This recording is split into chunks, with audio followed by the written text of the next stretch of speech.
Literature, Rise and Growth of Regional Languages, period from 650 to 1200. This is the topic of our today's discussion.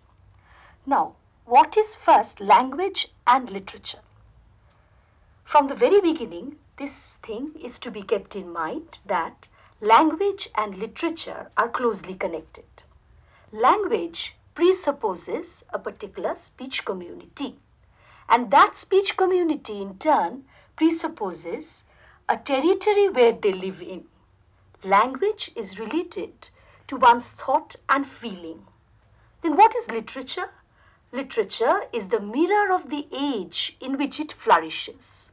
A poet or a novelist is bound to be influenced by the facts and ideas of contemporary life. Now that influence is reflected quite naturally through his writings. What about the period? The period from 650 to 1200, what is peculiar about it? This period has been currently delineated or described as the early medieval period.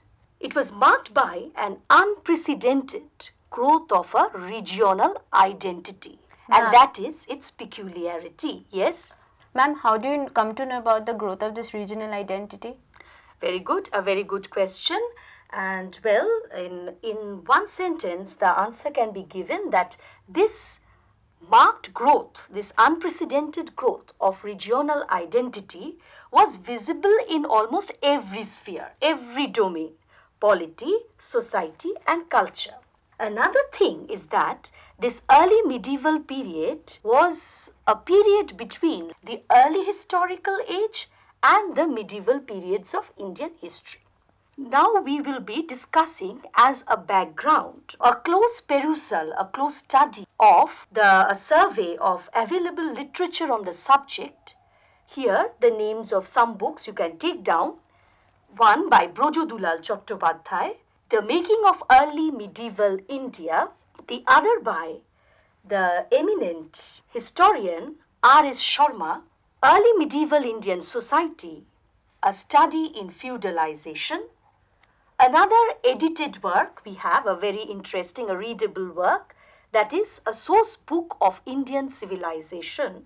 The names of the four editors are Brojodulal Chattopadhyay, Nihar Ranjan Rai, V.R. Mani, Ranabir Chakraborty.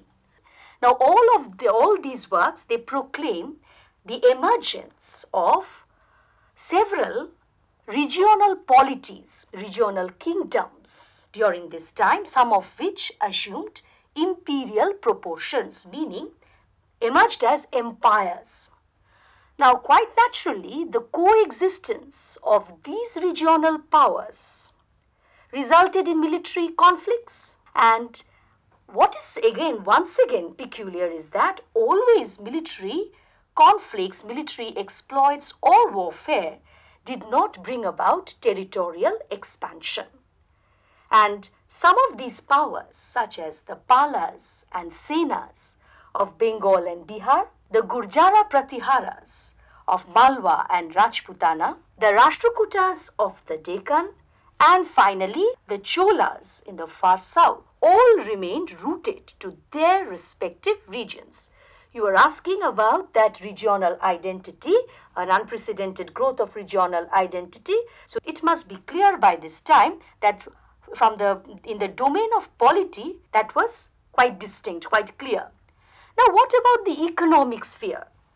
Here we have to mention the name of R.S. Sharma, who has detected a transformation during this early medieval period. How a transformation, or in what manner? A transformation from money or market economy to natural economy. You must be knowing what is natural economy. Now ruralization, emphasis on everything rural, that is importance of villages in very simple language, became the hallmark of the period, and villages emerged as units of production. Now automatically a consequence of this, or a concomitant result, was decline of the urban centers of the early historical age, urban centers meaning towns and cities, and also trade and commerce, commercial networks. And two other new developments. First, remuneration being made in land as a substitute for cash, a very, very important development, and the migration of different social groups to the villages. That was something marked. Now, these developments in the economic sphere brought about, in its turn, changes in the social scenario. A very striking change was the growth of a new social class. What was this new social class? A new social class meaning growth of an intermediary landholding class. Now, this class was the creation of two policies. One, that remuneration which was being made in land instead of cash, and secondly, land grants were made formally to religious establishments, but later on to secular people also. Now, this new class alone cannot comprise the society. There must be some other classes at the end of the social ladder, and they were the peasantry, whose plight, whose condition was absolutely, it was miserable rather, because they were subjected to all sorts of exploitation, such as immobility, forced labor, and payment of rent at exorbitant rates. Now, the last domain that remains is a very significant domain, that is religion. Here, a few things have to be kept in mind. Now, first we find proliferation of sects and subsects. What does that mean? During this time we find a number of religious sects, religious orders. They broke away or got detached from Brahmin orthodoxy and domination of Sanskrit.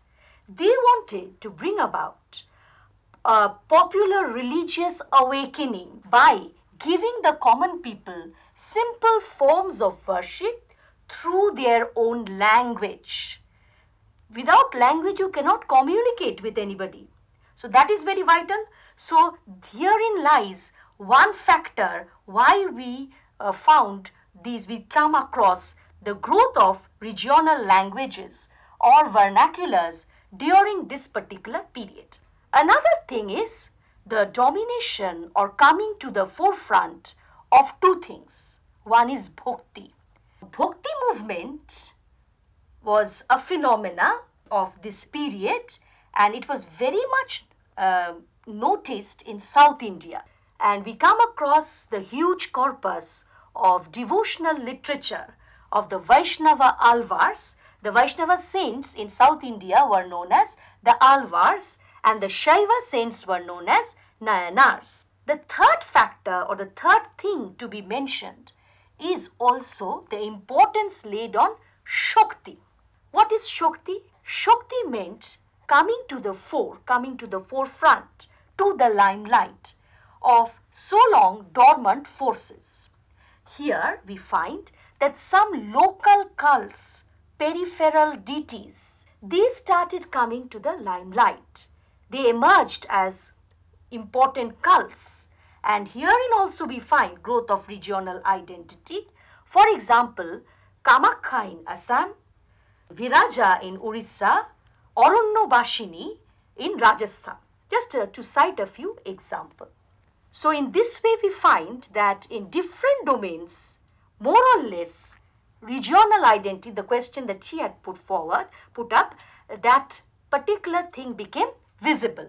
All these has to find out some expression, and the medium of expression was this regional languages. The rise and growth which took place, its evolution which took place during the period of our present survey. One thing is to be kept in mind, that three things, script, language, literature, these three are very, very important and regarded as the medium or the means of social communication. And the huge literature which came up during this time, they were also marked by a regional spirit. With this, we come to the end of the background. One thing that is to be kept in mind is that we have two groups of languages, two groups of regional languages. One, the North Indian languages. When I mean North, I mean that these were spoken in Deccan, Western India as well as Eastern India. North Indian languages, and the other South Indian languages. Ma'am, how did these regional languages originate? I was speaking about the two groups of languages. Now, the North Indian languages I was speaking about can be regarded as the languages belonging to the Indo-Aryan group of language, Indo-Aryan family. And the other, the South Indian languages, they belong to the Dravidian group of languages. Now, the North Indian languages, their evolution was during this period particularly, it was very slow. And they were in their incipient form or rudimentary form. Just it has evolved.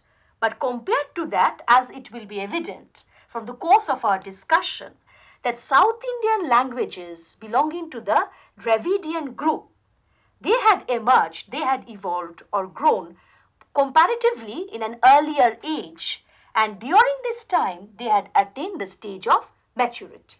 We have Sanskrit in the Vedic period, Vedic Sanskrit, language of the Aryans, and the first written work, first literature is the Vedas, Vedic literature. From that Vedic Sanskrit, we have classical Sanskrit. Classical Sanskrit came into vogue or was patronized during the Gupta rule.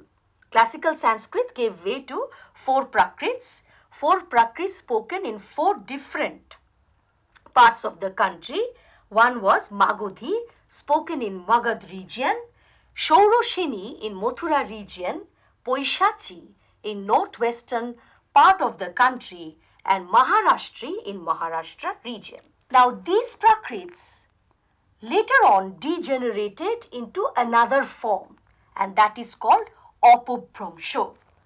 And from these Apobhramshos emerged the language of the modern times, these regional languages. Excuse me, ma'am, in what forms were the literature of this period available to us? Thank you for your interesting question. It is to be kept in mind that whatever was written during that time, it was written manually and it is still available in manuscript forms. As the printing did not come, was not actually discovered at that time, and so no question of printed works. So everything was copied and written manually, and the mode or medium of literature was these manuscripts.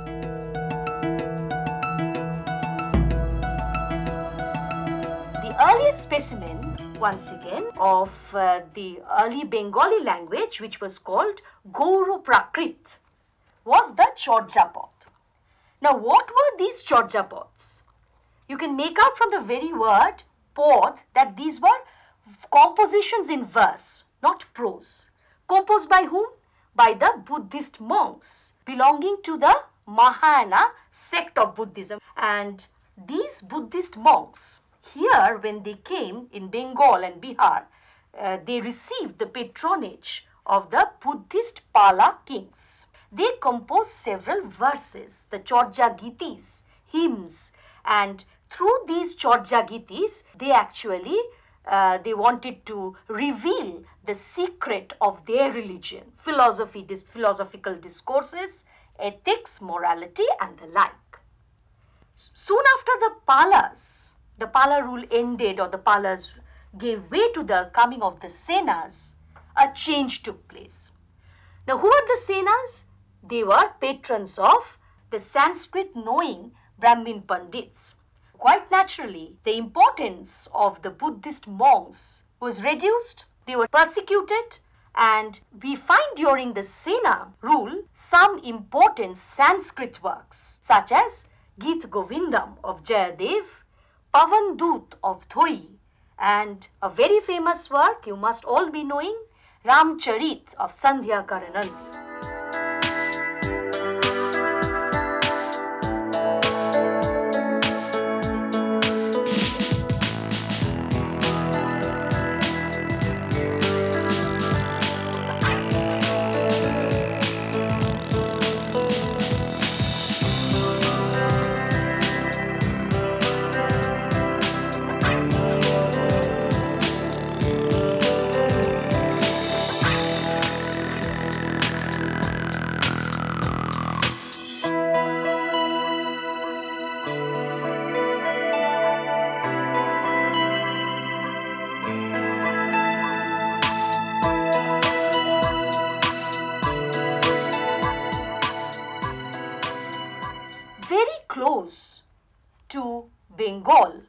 was Orissa, lying between North India and South India on the eastern coast of India, Coromandel coast. So, Orissan culture has been found to be a mixture of the culture of the Aryans as well as the Dravidians. Along with that, there was again another peculiarity, that is, so far as Orissa's population is concerned, this also one must be knowing that a large portion of it comprises of the tribals. Tribals very much indigenous to that land. So the culture not only contained traits of features, characteristics of Aryan culture, Dravidian culture, but also of the tribal, indigenous tribal culture. Like the Pala kings, we have here the Bhoma kings, Bhomakars. They also extended patronage to the Buddhist monks who composed verses, hymns, and revealing through it the philosophy or their ethics or their religious theme, religious subjects, whatever they want to convey. Very similar. And again, the Bhoma kings' rule was followed by the Hindu solars, Gangas and then solars. Here also it resembles the Senas of Bengal. These imperial Ganga and solar kings, they started patronizing once again Sanskrit knowing Brahmin Pandits, and as soon as this particular tendency develops, automatically the earlier religion loses its importance, and these Buddhist monks are once again subjected to persecution. However, the earliest remains of Oriya literate language is to be found in an inscription of one of the kings of Kalinga. His name was Anantavarma Vajrahasta Deva. Assam, that we now know, was actually known as Pragjyotish. After that, it came to be known as Kamru. Here, the language formerly was Kamrupi Prakrit, then Kamrupi Apobhrangsho, and then Kamrupi or early Assamese. Very crude compositions in this early Assamese during our period. One is wise maxims, what we called proverbs of one person, Dak Mahapurush. And these are very important sources to know about the customs, the religion of the land. These maxims were popular in eastern India, Bengal, Bihar, Nepal. And the others, this is very common, you must be knowing, Bihu festival of Assam, a few folk songs, Bihu Geets, were composed during this time. And last but not the least, Marathi. Maharashtra, its territorial expansion was much greater, much bigger compared to modern times. What today we mean by Maharashtra state. It extended up to Mysore.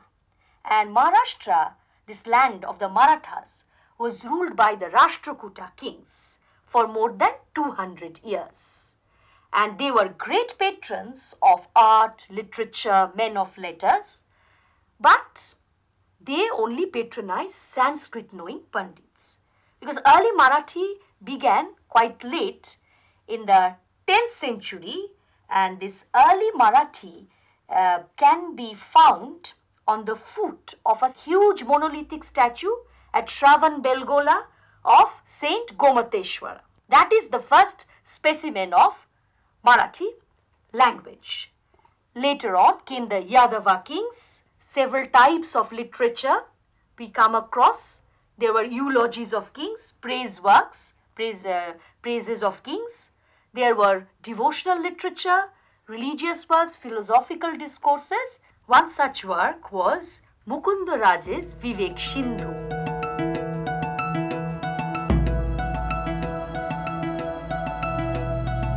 We have another group of languages, and they belong to the Dravidian group. They were the 4 South Indian languages: Tamil, Kannada, Telugu, and Malayalam. Now, in South India, Sanskrit was the language of the high and sophisticated culture. At the same time, Sanskrit helped these vernaculars to emerge, to grow and attain literary status. The earliest of the South Indian languages was Tamil. There are several phases in the evolution of Tamil language and literature. The earliest age was Sangam age. Sangam literature was actually the outcome of the fusion of two cultures, two totally different cultures. One, the Aryan culture, and the other, that is Sanskrit culture, and the other, Tamil, very much indigenous. During the next phase, that is after the Sangam age, one finds a marked influence of Sanskrit. Sanskrit religious works, works on polity, ethics and other subjects were being translated. Not only translated, ideas were borrowed. For example, we come across one work, actually a comprehensive manual on ethics, polity and love. This particular work was named Kural of Tiruvalluvar. He was a Jain writer and his work resembled the works of Manu, Kautilya and Vatshaya. Ma'am, what role did religion play in the development of South Indian languages? Religion did play a very important role. By this time, you must be marking or trying to understand some differences were there so far as the language, the development, the evolution of languages in North India and South India are concerned. Here, the Vaishnava Alvars, I have already mentioned, and the Shaiva Nayanar saints played a vital role. Another notable thing, that is, the Chola period was the golden age of Tamil literature. This must be kept in mind. And here, once again, several works were composed, most notable Kamban's Ramayanam. You can understand it was the Ramayan that we have, that's translation of that. And this is regarded as the greatest epic. Kamban's Ramayanam is regarded as the greatest epic in Tamil literature. Then we have Kannada. In the case of Kannada, we find that the Jain saints, Jain monks played a vital role. In the case of the Kannada language and literature, in their history of their evolution, we find names of three Jain writers, Pampa, Punna and Ranna. They all wrote about the life of the Jain Tirthankaras. Pampa wrote Adi Puran, life of the first Tirthankara. He was followed by Punna, who wrote Shanti Puran and wrote about the history of the 16th Tirthankara, and finally was Ranna, who wrote Ajita Puran. The content of this Ajita Puran was the life of the second Tirthankara. Telugu language developed a little later. Here, Sanskrit's influence was once again marked, and we come across the work of one writer, Nannaya, who translated a few porbos or phases of Mahabharata that we have, Adi Porbo, Shobha Porbo. Now, here also again religion played a vital role. You must be knowing about Veerashaivism.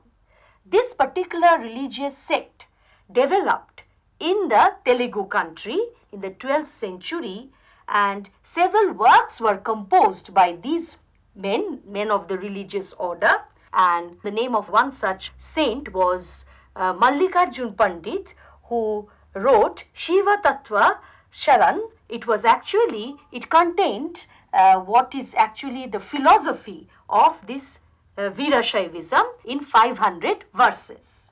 And finally we come to Malayalam, which actually for a long time remained a part of the Telugu and Kannada language, and it was only after the 13th century that it could assert itself as a separate distinct language.